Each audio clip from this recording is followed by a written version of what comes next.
Alors bienvenue à tous, j'espère que vous allez bien. Aujourd'hui on se retrouve pour un autre épisode, et oui, un dernier épisode de notre série pour ce semestre.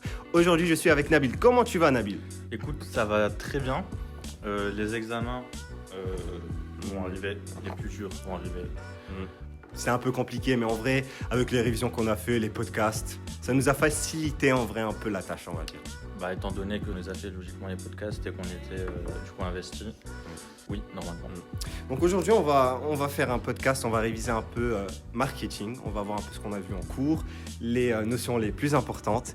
Mais avant ça, vu que c'est notre dernier épisode, aujourd'hui on a des invités spéciaux. Et oui, on a le plaisir d'accueillir la team de Net and Safe. Vous pouvez lâcher un salut s'il vous plaît. Salut! Comment vous allez? Vous allez bien, ça va? On va très bien. Voilà, donc on les a invités pour écouter notre podcast en direct, en avant-première, et pour bénéficier un peu des notions qu'on va apprendre et poser des questions potentiellement. Bon, du coup, comme prévu, on va parler du cours de marketing. Dans un premier temps, on va parler de tout ce qui est introduction, définition. Ensuite, on va parler d'évolution du marketing, les types de marketing, le rôle du marketing dans l'économie, le marketing mix avec les 4 P, l'analyse stratégique et SWOT. Et pour finir, on va conclure sur le cours et sur notre podcast en général. C'est très très complet. En vrai, avant de commencer, qu'est-ce que le marketing? Alors, le marketing, c'est l'ensemble des actions qu'une entreprise met en place pour vendre ses produits ou services et répondre aux besoins de ses clients. Pour l'exemple, on va prendre une marque de smartphone qui analyse les attentes des consommateurs et qui propose des modèles avec une meilleure batterie ou un appareil photo performant. Ok, et par rapport à son évolution, comment a évolué le marketing? Alors déjà, pour comprendre le marketing, il faut savoir qu'il a évolué en 3 grandes phases. La première phase, c'était dans les années 1920-1930. Elle a été centrée surtout sur la production en masse pour qu'elle réponde à une forte demande. Encore un exemple, Ford qui produisait des voitures simples et abordables comme le modèle T. Ensuite, dans les années 1930 et 50, les entreprises ont commencé à utiliser la publicité et les études du marché pour attirer les clients. Coca-Cola, par exemple, a associé son image au Père Noël pour augmenter ses ventes pendant l'hiver. Et enfin, à partir des années 1950, le marketing moderne est apparu. Du coup, son objectif est alors de comprendre les besoins des consommateurs pour leur offrir des produits plus adaptés. Comme Apple, qui a proposé des produits plus adaptés et innovants comme l'iPhone. Et du coup, maintenant, Ibrahim, Oui. peux-tu nous expliquer quels sont les types de marketing qui peuvent exister? Déjà, tout d'abord, il faut savoir qu'il existe plusieurs types de marketing. Tout d'abord, on a le marketing stratégique. C'est l'étape où on analyse le marché, où l'on fixe des objectifs. Par exemple, une entreprise de vêtements peut étudier une ville en particulier pour voir si elle a besoin, par exemple, de nouvelles boutiques. Ensuite, on a le marketing opérationnel. Là, c'est la mise en action, comme organiser des promotions, par exemple. Par exemple, un supermarché, Action, c'est un supermarché, non? Ouais. Un supermarché peut proposer une offre, un acheté, un offert. On va dire Auchan, par exemple, pour attirer plus de clients. Tu peux nous donner un petit exemple d'un produit? Je viens de le dire. Quel produit? Par exemple, dernièrement, j'ai vu des brosses à dents électriques, un acheté, un offert. C'est Pas mal. Il y en a qui si ont- ça t'intéresse aussi, il y en a c'est qui pas ont mal. bien en plus. Ça nettoie les dents un peu mieux. Enfin, c'est le dentiste qui m'a conseillé. Bref, on s'écarte du sujet. Troisièmement, on retrouve le marketing direct. Ici, on contacte directement les clients via email ou SMS. Un autre exemple, une boutique en ligne envoie un code promo à ses clients pour leur anniversaire. J'avoue, je reçois souvent ça. Quatrièmement, on retrouve le marketing digital. Donc cela concerne les outils en ligne, comme les réseaux sociaux ou les publicités qu'on peut retrouver sur Google. Une marque de maquillage, par exemple, peut collaborer avec des des influenceurs sur Instagram pour promouvoir ses produits. Et en 5e position, on retrouve le marketing vert. Alors, qu'en penses-tu déjà de le marketing vert? Est-ce que tu sais c'est quoi un peu? Non, ça me parle pas du tout. En gros, c'est quand une entreprise met en avant ses actions pour l'environnement. Par exemple, une marque, j'ai pas une marque en tête, mais une marque peut dire que ses emballages sont 100% recyclables pour attirer les consommateurs. Pour attirer aussi des consommateurs soucieux de l'écologie. Bah, le public, là, est-ce que vous avez un exemple de marque, par exemple? Bah ouais, je crois que Adidas, à un moment donné, ils avaient fait une sneaker box à base de matériaux recyclés, ce qui avait attiré beaucoup de clients parce que c'était un peu une sneaker genre économique, genre on va dire, non pas économique, plus Économique. environnementale, Oui. genre on va dire ça comme ça. Du coup, ça avait attiré une grande partie de segments de clients Mm. spécifiques, du coup les écolos. Oh, intéressant. Bah, j'espère que tu as acheté la paire quand même, pour soutenir un peu le mouvement. Putain, merde. Ok, mais du coup, c'est pour ça que le marketing joue un rôle important dans l'économie. Mais en fait, c'est quoi le rôle du marketing dans l'économie? Son rôle, c'est du coup, de connecter l'offre et la demande.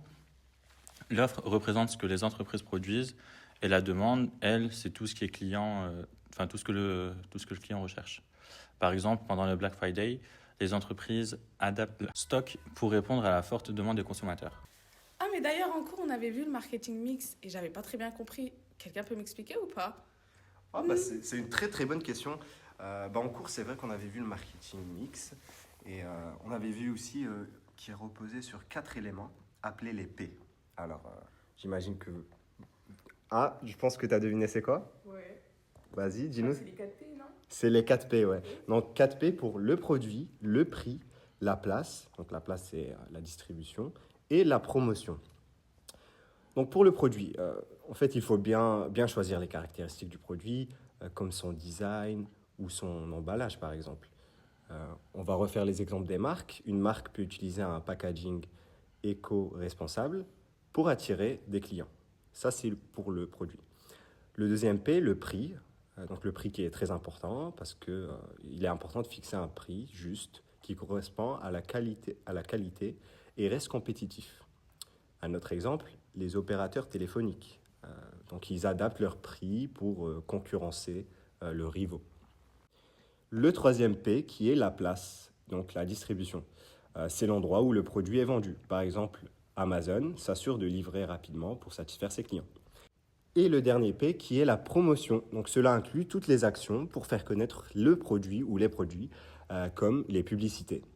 Par exemple, une marque de vêtements utilise les réseaux sociaux pour promouvoir ses nouvelles collections avec des influenceuses et tout. Donc voilà un peu ce que c'est le marketing mix et les 4 P. J'espère que j'ai répondu à ta question. Oui. Nickel, merci pour les explications. Du coup, maintenant, on va parler de l'analyse stratégique et SWOT. Pour réussir, une entreprise, elle doit analyser ses environnements grâce à des outils comme le PESTEL et le SWOT. Qu'est-ce que le PESTEL et le SWOT? Le PESTEL analyse les facteurs politiques, économiques, sociaux, technologiques, écologiques et légaux. Par exemple, une entreprise qui veut s'implanter dans un pays, elle doit vérifier la stabilité politique de celui-ci. En gros, on va dire que si Apple veut s'installer dans un pays, bah, elle doit vérifier tout ce qui est politique, etc. Comme en Europe, où il y a certaines... Enfin, comme Réglementation, par exemple. ouais, voilà, l'intelligence artificielle qui n'est pas encore acceptée en Europe et qui va bientôt l'être, j'espère. On a aussi le SWOT qui permet d'identifier les forces et faiblesses internes, ainsi que les opportunités et menaces externes. Exemple, une marque peut avoir une force comme un produit innovant, mais aussi une menace avec l'arrivée de nouveaux concurrents. On peut prendre quoi? On peut prendre Apple, encore une fois, qui sort un nouveau produit, et Samsung qui en sort un autre. Bah, y a un peu une concurrence, surtout que si dans un pays, le produit n'est pas encore là et qui est installé, ben, les personnes elles peuvent plus être amenées à comparer du coup le prix, les options, etc. Et mais attends, parce que là du coup j'ai dit c'était quoi le PESTEL et le SWOT, mais c'est des acronymes. Donc en soi, tu peux me dire ce que ça veut dire concrètement? Ah oui, bien sûr, bah, faut le savoir ça déjà. Donc le PESTEL, c'est politique pour le P, économique, sociologique, technologique, environnemental et légal. Ok. Et le SWOT? Le SWOT, donc, ça vient de l'anglais du coup. C'est strength, donc force pour le S, weaknesses, les faiblesses pour le W, opportunity, donc opportunité, et le T, c'est opportunité, threats, menaces, c'est les menaces extérieures. Donc les opportunités et les menaces, c'est extérieur, et strengths and weaknesses, c'est interne à l'entreprise. Nickel. Bah du coup au moins je pourrais bien apprendre. Hein. Ok, merci. Du coup pour conclure, Le marketing est bien plus qu'un simple outil de vente, c'est aussi une discipline essentielle. Elle guide les entreprises dans leurs décisions stratégiques et opérationnelles, tout en plaçant le client au centre de leurs priorités. Et du coup, c'est ça qui est le plus important parce qu'on achète, du coup, on leur donne de l'argent. Grâce au marketing, les entreprises elles peuvent anticiper les besoins, créer des offres adaptées et construire des relations durables avec leurs clients. Donc aujourd'hui, le marketing continue d'évoluer avec de nouvelles technologies, des enjeux environnementaux et les attentes des consommateurs. Qu'il s'agisse de campagnes en ligne, de produits innovants ou d'initiatives éco-responsables, le marketing joue un rôle clé dans le succès d'une entreprise. Donc c'est tout pour aujourd'hui, j'espère que cet épisode vous a plu, j'espère que ça vous aidera dans vos révisions pour la semaine prochaine. N'hésitez donc pas à poser des questions avant les examens. Et comme vous le savez, c'est le dernier épisode, donc on est très fiers d'avoir fourni ces podcasts, ces notions, ces révisions avec vous, ces récaps tous les vendredis. On a pris beaucoup de temps, vendredi après-midi en plus, bon, c'est un peu dur. On peut vous dire que c'était compliqué. Fin de semaine, t'as juste envie de dormir. Mais on le faisait avec une motivation d'aider les gens, d'aider les étudiants, de s'entraider entre nous. D'ailleurs, il y a Aya, ils arrivent à la fin du podcast, mais bon, il y a Aya et Ada. Petit passage de fin. Je tenais à vous remercier pour votre soutien. Et en tout cas, c'était une expérience très enrichissante pour ma part. Et bien sûr, Maël et Amel qui sont pas là, qu'on apprécie très fortement leur effort et leur collaboration. Sans vous, en vrai, ce projet n'aurait pas pu aboutir en réalité. Donc merci à tous. Et en vrai, c'était tellement enrichissant dans le sens où on a appris beaucoup de choses. Et c'était tellement drôle. C'est vrai que c'était drôle. Vraiment drôle. Et ça permet de décompresser en fin de semaine et de bien réviser, quoi. Et de ne pas oublier les notions qu'on a révisées pendant la semaine. Donc merci encore aux invités et peut-être une autre saison, peut-être un autre semestre, peut-être l'année prochaine au master, on ne sait pas. Et du coup, merci LEA Recapchill de nous avoir invités.